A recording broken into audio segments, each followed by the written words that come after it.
Yo, my dudes, what's going on? David here, and welcome to another reaction. This episode, we are diving into The Walking Dead Season 2, Episode 3, called Save the Last One. Hopefully, you've been enjoying the series. Hopefully, you're having a wonderful day. Don't forget to like, comment, subscribe. Head on over to Patreon for the full, uncut, unedited reactions over there. Episodes extra early over there as well. With that being said, the last thing we left off on The Walking Dead was Shane leaving Otis behind. I'm wondering what that means for Otis. Obviously, he is a heavier set man. Don't see him outrunning them. They are cornered in. It is going to be one crazy episode. You don't want to miss it. It is coming to a crazy end for one of them. It's got to. And it's like Otis is the odd man out right now. He's got to be the odd man out. But with that being said, buckle your seatbelts. Let's ride.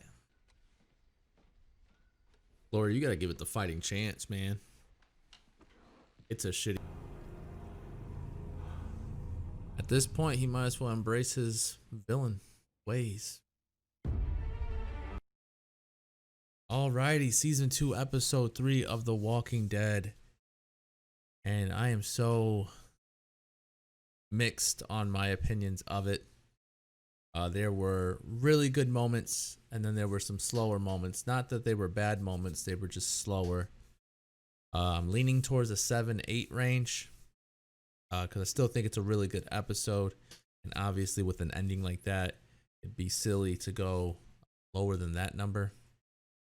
With that being said, Shane, man, just embrace the villain, man. Embrace it. You tried killing Rick. You didn't try killing Rick, but you had him in your sights. You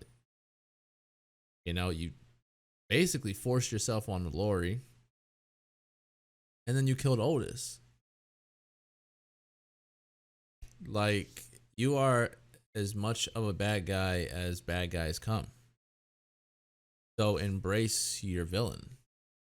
And the crazy part about it too is that Shane is one of those people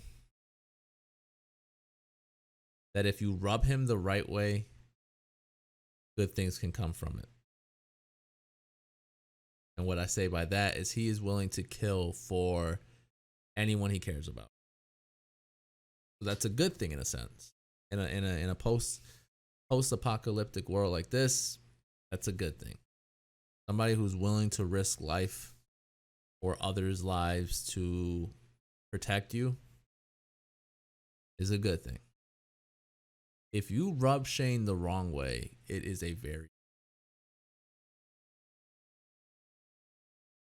So in this case, I don't think Otis rubbed Shane the wrong way at all. I don't think it was something that Shane had planned when he was coming with Otis to the school.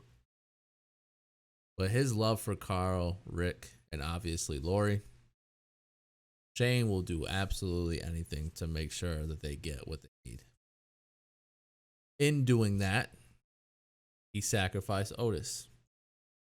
I still think they had a little bit of, wiggle room where they could have just kept walking.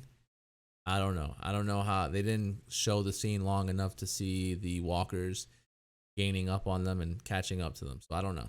To me, I think they could have just kept walking, got to the car.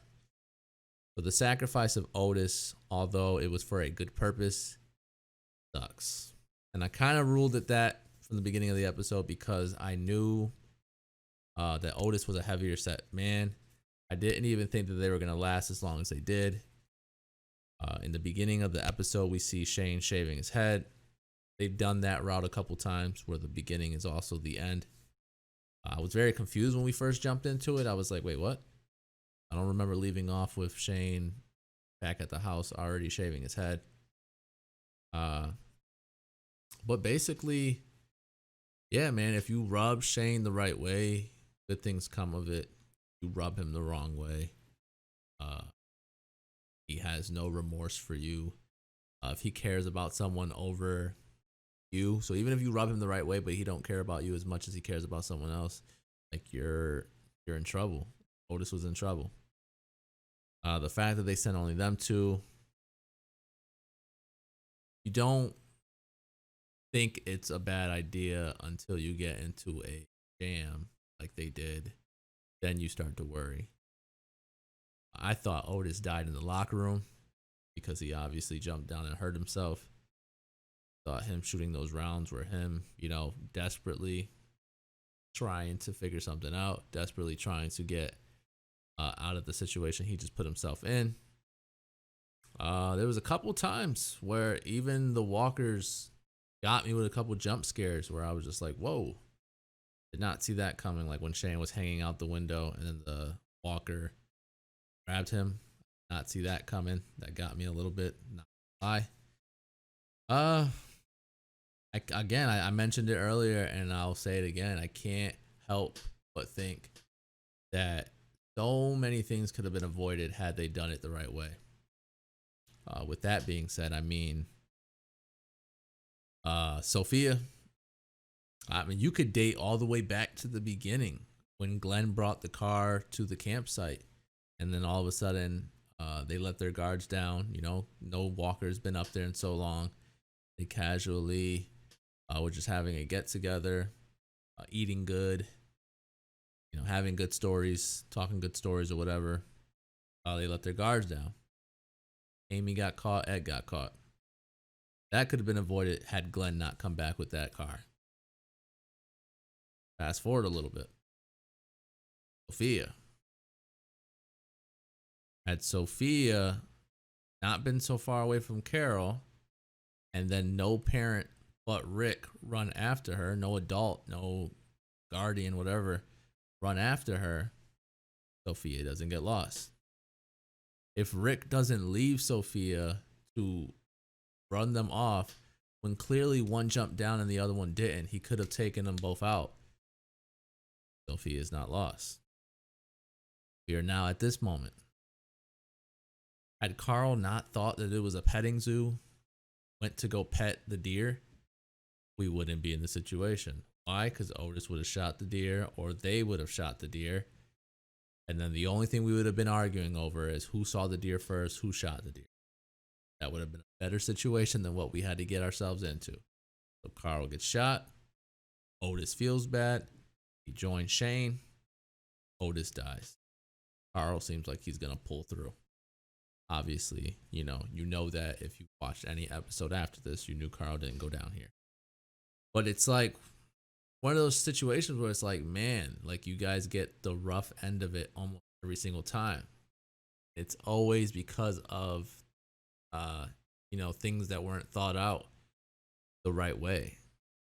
Glenn bringing a freaking noisy car back in. What? Why would you do that? Why didn't you think about, maybe ditching it and not, what I mean? I would have ditched it somewhere in the city and asked them to pick me up. But that's just me. The Sophia thing. How as an adult, how as a parent, do you not run after a child to help her in need? You don't do that. You don't do that. And then Carl. Again, I have a different way of going about things. We are in a moment of time in the show where you have room for little mistakes. Carl, you see that deer? Would you like to shoot the deer? Carl keeps taking steps forward like he's going to go pet it. All right, Carl, move over. I'm going to shoot it. And it sucks. It's a very sort of vicious way of thinking about it. But you can't take chances, man. You can't take chances. Every time they took a chance, it backfired. Them going to get Merle, backfired. They almost lost Glenn. They were lucky enough to keep him around. Not worth it, man. It's not worth it. Was petting the deer really that worth it to Carl? Like he says it was a beautiful moment. Yes, I agree. But, your belly's hungry. We either shoot it to cook it later or we just leave it be. Look at it. It's a beautiful moment. Don't get so close. Let's go. it sucks. It just sucks because like a lot of these situations to me could have been avoided. It sucks that it came to this. But yeah, embrace the villain, Shane. Embrace it. You are 100% the villain of the show. Embrace it, my man. I think he partially is embracing it with shaving his head. Obviously, he had the mark of pulled hair that he had to cover up. So by shaving his head, it won't look as noticeable. But embrace it, my man. You got the bad boy haircut now. You've again done so many bad things already at this point. You rub Shane the right way and he cares for you, you might be okay. And I can't even say that for Lori because he will still force himself on like someone like crazy, man. It's crazy. But it's just like, what do you do with people like Shane? They either defend you and give you their all, or they completely, you know what I mean? It's somebody that's not enjoyable to be around. So, you know, I've had a few friends like that where they came off that way. It's an interesting thing to see, man, to say the least. But again, another solid, really good episode. Early Walking Dead. I said it before, and I'll say it again. It's some really good Walking Dead. It's good. It's a good show. Slower. This episode was probably a little slower at moments. Whenever we were getting Rick and Lori talks, a little slower, but wasn't bad. Wasn't a bad slow. You would have seen me like, or yawning nonstop, or just not into it. But you know, you're still into what's being said. You're still into the whole situation that's going on. I feel bad for Patricia. I believe that was Otis's wife's name. Don't think that she deserved to hear that her husband died going on a mission that she asked him desperately not to go on. That is a shitty situation. But that is the episode. Hopefully you enjoyed the review. Hopefully you enjoyed the reaction. Don't forget to like, comment, subscribe. Head on over to Patreon for the full, uncut, unedited reactions over there. Episodes extra early as well. With that being said, I'll catch you guys later. Peace, guys.